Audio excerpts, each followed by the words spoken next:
Welcome to the Marketing at Datamine channel, where we talk about everything marketing. My name is Faisal Piper, and with me in studio today, I have one of my tutors, Mr. Paul Lemi. Paul, please, thank you. Thank you so much for coming. Just a brief highlight of the last episode we had. I had Mr. John in studio, and we were talking about everything to do with CIM. You know what it takes to do CIM, why someone should do CIM, how much it costs, and basically everything to do with CIM. And today we are talking about marketing trends for the year 2022. But first of all, I'm going to let my guests introduce themselves. So, Paul, please take the stage. Good evening, listeners. Paul Lemi is the name. I am a tutor at Datamine. I tutor digital marketing papers at level 3 and level 6. And it's a pleasure being on this show. I have been a member of the Chartered Institute of Marketing since 2009. And I am proud to say it's one of the best things that has ever happened to me in my education. There's a lot to learn from CIM. Currently, I work at DKT International as the National Sales Manager, covering Uganda and South Sudan. I have been in the social marketing space for close to 8 years now. I've worked with various organizations like Maristops. I've worked with Uganda Health Marketing Group. But majorly, I've been in the pharma sector. So all my life revolves around the pharma marketing for 15 years now. So it's a pleasure being here with Faisal and talking about the digital trends for Uganda for 2022. Yes. All right, so Paul, thank you so much for that introduction. For those who don't know Datamine is a CIM accredited study center just located at Kanjucha. So if you feel like you really want to take your marketing career to the next level, this is a place you should definitely enroll. And straight to business, Mr. Paul. The economy has been open, yeah. After 2 years of full lockdowns and partial lockdowns, it is finally open.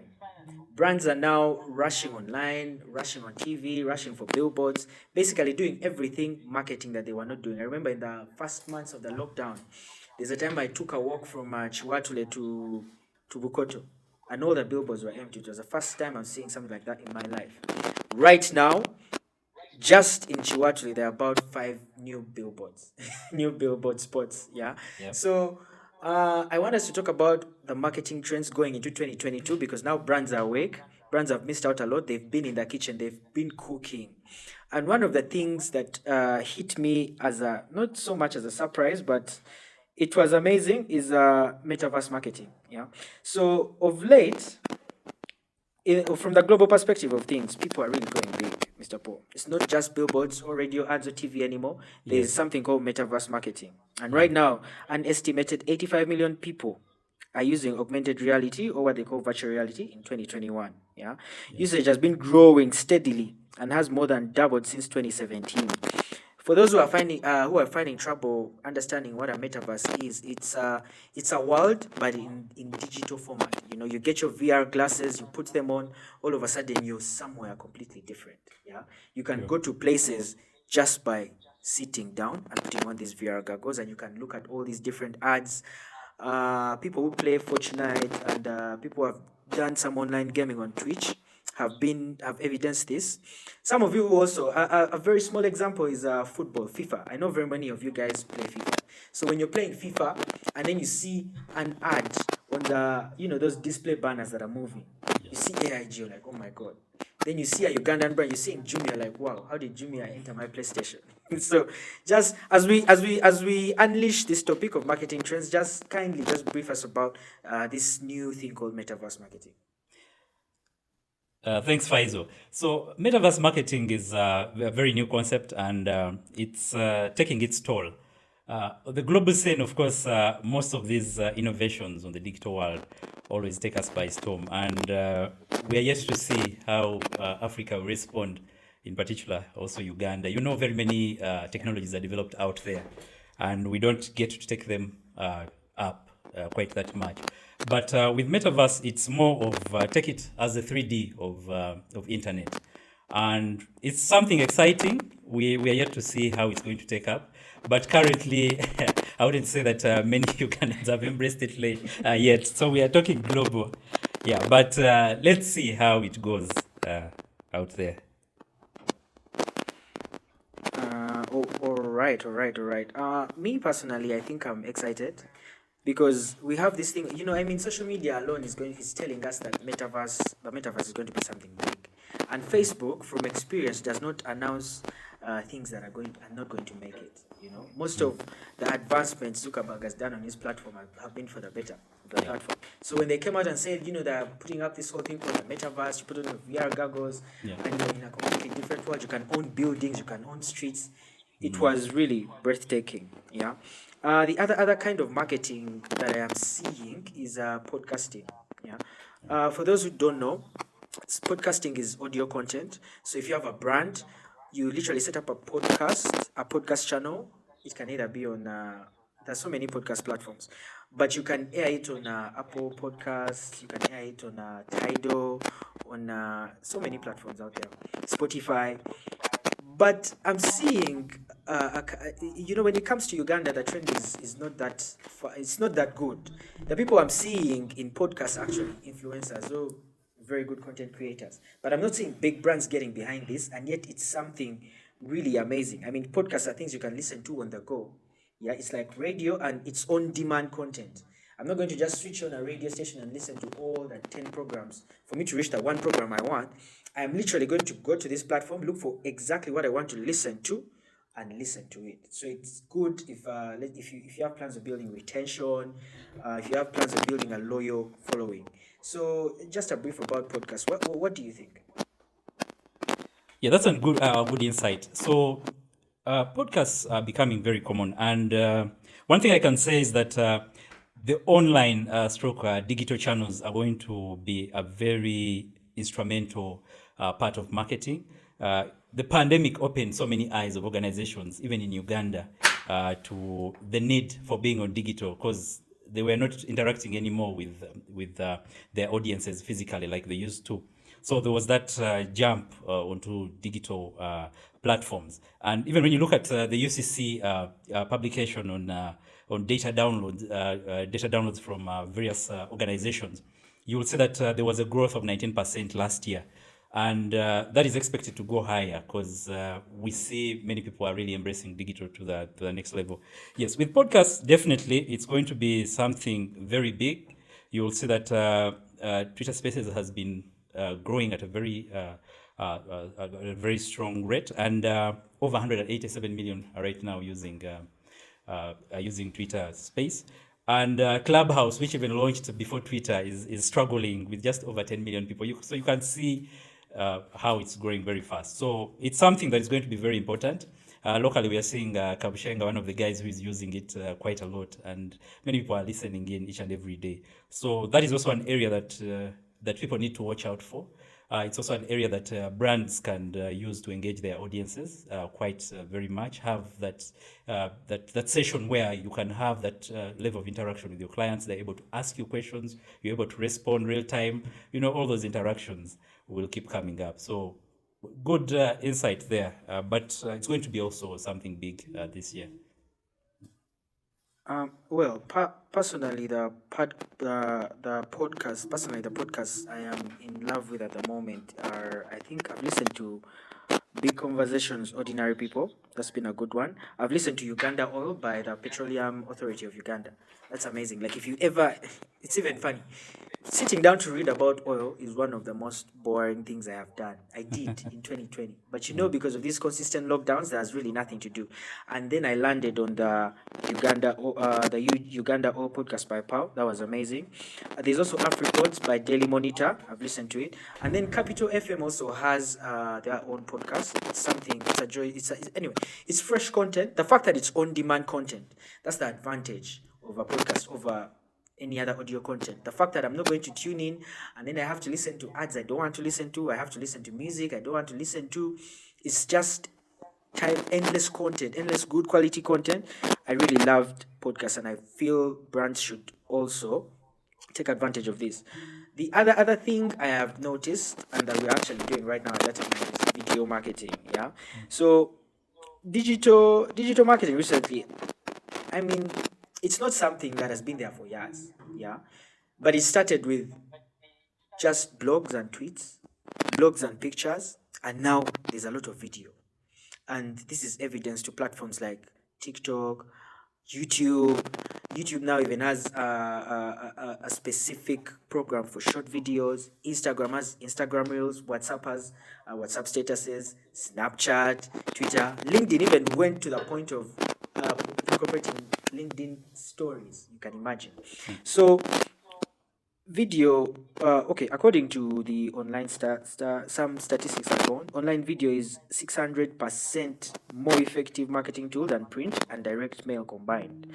So videos are a great medium to showcase company culture and the in-depth benefits of what you provide. Yeah, basically videos are easy, as opposed to you explaining to me how let's say how your dress looks like in a WhatsApp text. If you send me a video of someone putting on the dress and they're modeling in the dress, I know I'm going to love that dress more. I'm going to be more interested in something like this. So can you just comment on the video landscape in Uganda right now and how it's going to become a serious marketing trend and what brands should look out for as they venture into video marketing? Because we also don't want half-baked content just because one video, you pull out your phone, you record a video, going to work, you post it on a brand account until we want video content. So how exactly should brands approach this, and what advice do you have for them?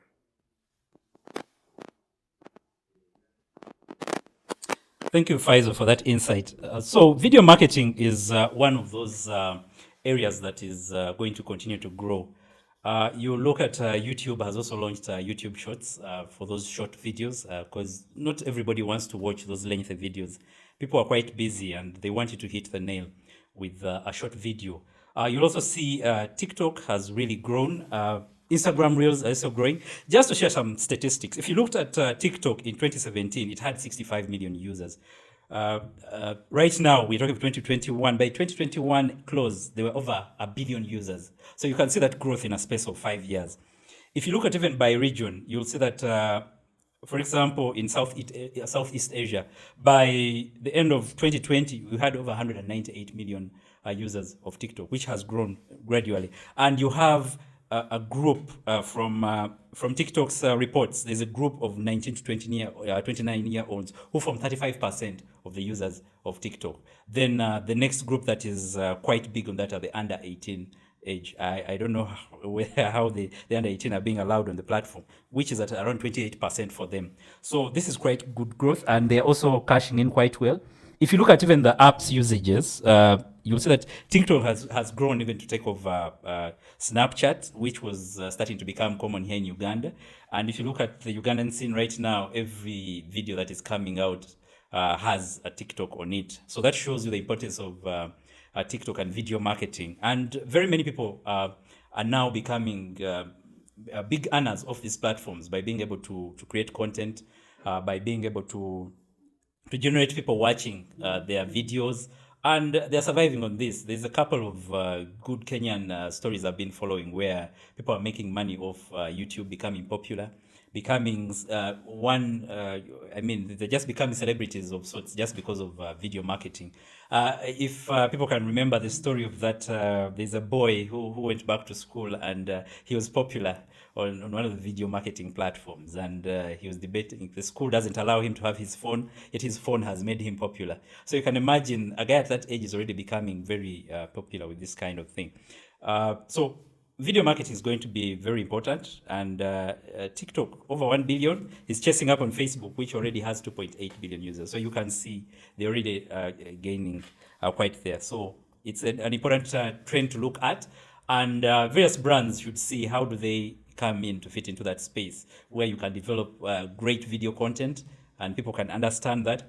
Earlier on, I was sharing with a story of my wife, because she's Kenyan. She can't understand Luganda quite well, and she always follows APAS's videos, and they're quite entertaining and so forth. So she's in love with the entertainment. she doesn't even understand what the guy is saying, but because of the video actions. So you imagine if APAS was translating that into just audio, you'd find how boring it would be. But the videos are making it go a step level. And now with brand endorsements, it even becomes bigger. She called him Jumia, something Jumia. So I don't know what Jumia calls him because you can see the endorsement and how it fits into the video perspective. So that shows you that video marketing is very important. It's going to be a very important trend, and it would be good that many brands jump onto this and take advantage of this. Yeah. Well, there, when it comes, I used to do video content a while back. Let me just talk about my personal experience. I used to do video You should content a switch while back. back. So I used to do video content a while back, and this was just short videos, embarrassing yourself for the online coverage. But it hit me that it doesn't matter how many funny posts you tweet. If you do a video of content that is embarrassing yourself, like you're putting yourself in a situation people have never seen you before, people are very excited to see that. People are very excited to see you doing something out of the blue. And I feel like that this is why APAS's content is really up there. Yeah. I mean, I follow him on Snapchat. All his content, if you did not know APAS, you would not believe he's a platinum selling artist, a musician. You'd literally think this is just a guy who is on Snapchat making funny videos for people. But this guy actually puts in a lot of thought, a lot of creativity in his video. I'll talk about another guy called Uncle Mo. So this one's a funny story because when Uncle Mo started a while back, I think a year back, when a WhatsApp group and we're talking about this, and people are talking about how he's not the first person to do that type of content and he'll fade out. And I was also kind of inclined on that. People do those things, but they're not consistent. They're not, they kind of do stints and then they just fall out. So talk about consistency in video marketing, because when it comes, it's not like if you're watching a series, you are used to waking up at 8 p.m. and then it's airing. So you're there. I remember how we used to watch all those soaps. That consistency built a following. But what I'm seeing with brands is they'll come, tell us they've ventured into video marketing, produce one video, and then that's it. Yeah. But people like Uncle Mo have actually even made it better, because at first he was making really long content. Then he ventured into, this 1 minute content of he's not even saying anything. It's just actions. Yeah. And most of those videos where people are just literally demonstrating actions kicked off after the TikTok star, I've forgotten his name, but his name is very complicated to pronounce. But there's this guy on TikTok who did not, he literally doesn't say anything. He just plays a video, expresses his reaction to the video, and then people just like that. They like that content. They love that type of content. And his consistency enabled him to also build that loyal following that has seen him collect accolades all through 2020 and now 2022. The guy is big. So just talk about consistency when it comes to, some of these new marketing ventures like video. Definitely. Like any other marketing campaign, you have to be consistent to gain your audience coming up each and every time, seeking for the same audience and getting various content, because not 100% of the content you will produce will be quite exciting to your fans. So you need always that consistency. So you need to invest time in producing high quality videos. You need to invest time in making sure you're putting together the right content out there. Create stories that excite people, that people can interact with, always look forward to the next coming content from you and all that. Getting active on these platforms is not just about doing any kind of video. You need to invest in video equipment to get that. For big brands, definitely they can have that the capacity to invest in quality videos. That means investing in directors, investing in script writers who are very, very important in making sure that your videos and your brands come out very clearly. So it's important to go into this, but if you're not ready to invest into making the content quite of quality and as exciting as your brand should be and reflecting your brand values and all that, then you'd be wasting your time on the platform. So don't go there when you're not ready to invest. Okay. So yeah, it's good to go that direction, but when you're ready for it, don't just do it for the sake of doing it. I always tease my class and tell them that if you want to know how important it is in creating content for your digital platforms. Try doing it yourself for 1 month, then you'll appreciate why you need the rest of the team on board, your content writers, your graphics designer, and all the other people that make sure that your digital platforms are shining the way they have to. So you have to invest. If you're going digital, you have to invest. The good thing with digital is that it's not as expensive as most of the billboards and radio and TV that we see. And one interesting thing with digital is that it will always be there. I always remember one of the Pilsner ads we did with one of the big DJ stars in around 2007 with Navio and Ricky. So it was something done in 2007, but I can always go on YouTube and get that video out and put it out there. Whereas, I mean, 20 years ago, you look for a video that excited you, an ad that excited you, and you won't see it. So invest in good quality content because it will keep out there in people's faces for years and years. That is why when you're putting something on digital, know that somebody is going to keep it. After a few years, it might resurface. So if you do it in bad quality, definitely your image will always be in that direction. It will not easily vanish off the scene. So it's important to invest in quality stuff to get out there. All right. You know, when you said Pilsner, I was like, wow, we are not age mates. But anyway, you've heard from Paul, guys. When it comes to video content, keep it short, keep it consistent, and keep it original, keep it creative, and put some quality in it. Do some editing, do some branding. These are the things. These are the reasons why people like Ankomo now are where they are. Yeah. In fact, let me talk about Uganda Tourism Board. They are recently launched Explore Uganda campaign. The videos, they were amazing. Yeah. Whereas 10 years ago, launching a campaign would literally just mean put out a poster, do a press release, and then that's it. They literally put what they are trying to communicate in a video. How they came up with the logo Uganda, how they came up with the whole Explore Uganda. And I feel like this is something every brand should look at, get excited about, and try out. And please remember to stay consistent, and also to invest some money in this. The other thing I've